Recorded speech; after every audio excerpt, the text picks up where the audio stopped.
بابا شب عاشور سے میں جاگ رہی. یہ وہ رات تھی جب زمین نے چیخیں ماری، آسمان خون رویا اور نواسے رسول نے ہر رشتہ اللہ کی راہ میں قربان کر دیا. شب عاشور صرف تاریخ نہیں، یہ کرب و بلا کی ایسی داستان ہے جسے سن کر پتھر دل بھی پگھل جائے. اس ویڈیو میں ہم ذکر کریں گے ایک ایسی رات کا جس کا تصور بھی دل کو چیر کر رکھ دیتا ہے، ایک ایسی رات جس نے انسانیت کی تاریخ کو خون سے لکھا. آج ہم بات کریں گے شب عاشور کی. جب رات کی تاریکی نے کربلا کی گرم ریت کو ڈانپ لیا تو ہر طرف سکوت چھا گیا، مگر امام حسین علیہ السلام کے خیموں میں ایک عجب ہلچل تھی. نہ وہ دنیاوی ہلچل بلکہ قربانی کی تیاری، وصیتوں کا تبادلہ، آخری دیدار اور موت کا استقبال. شب عاشور کی پہلی ساعتوں میں امام حسین علیہ السلام نے اپنے اصحاب و اہل بیت کو جمع کیا.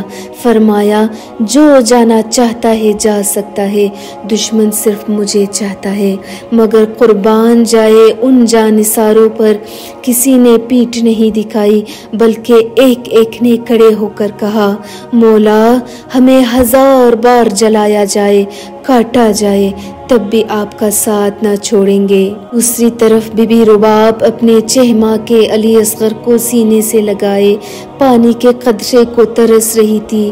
رات کی تاریکی میں ان کے لب خشک تھے مگر زبان پر شکایت نہ تھی، بس ایک حسرت تھی، کل حسین کو میرے بچے کے لیے پانی مل جائے.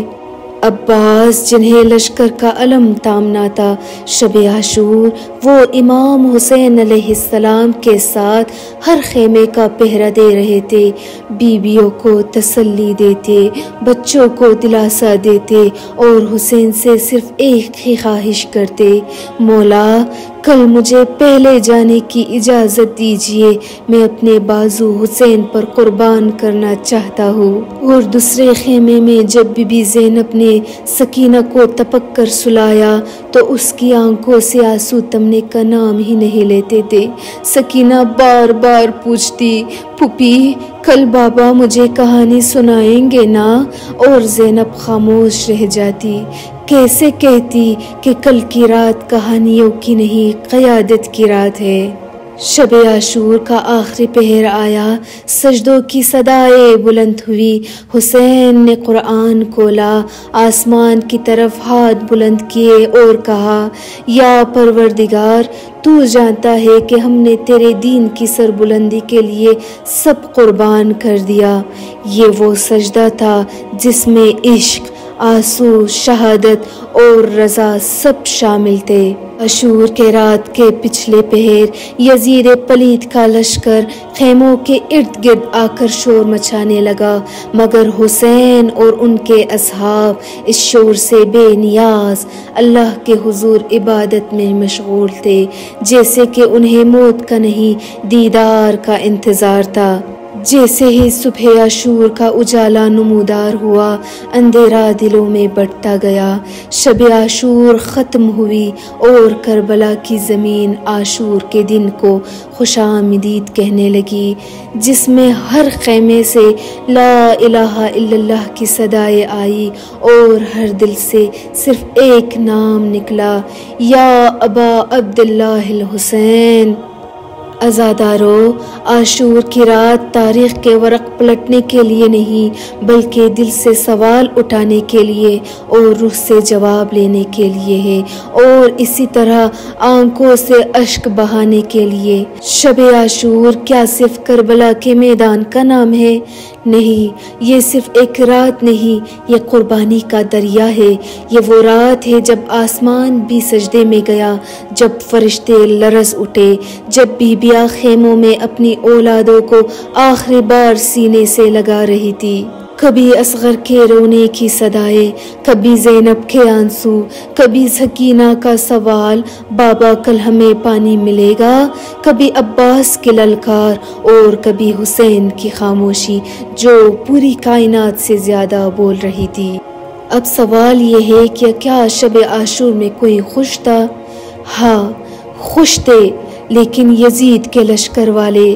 امام حسین کے خیمے میں خوشی نہ تھی، صرف سجدے تھے، دعا تھی، نالہ و فریاد تھی، اور وہ وصیتیں تھی جو خون میں لکھی جا رہی تھی۔ کیا شب عاشور کا اندھیرا سب سے سیاہ تھا؟ نہیں، سب سے سیاہ وہ لمحہ تھا جب حسین نے خیمے کے باہر کھڑے ہو کر آواز دی، کیا کوئی ہے جو میرے اہل بیت کی مدد کرے؟ اور جواب میں صرف خاموشی تھی۔ سوچے، نبی کا نواسا اکیلا، پیاسا، غمزدہ، اور دنیا خاموش۔ شب عاشور میں زندگی کی سب سے اعلیٰ شکل تھی، قربانی، وفا، صداقت، حیا، غیرت، یہ سب زندہ تھے اس رات، مرے تو صرف وہ جو یزیدی تھے۔ عزادارو، شب عاشور ہمیں سوال کرنا سکھاتی ہے، ہم کس کے ساتھ کھڑے ہیں، یزید کے لشکر میں یا امام حسین کے قافلے میں؟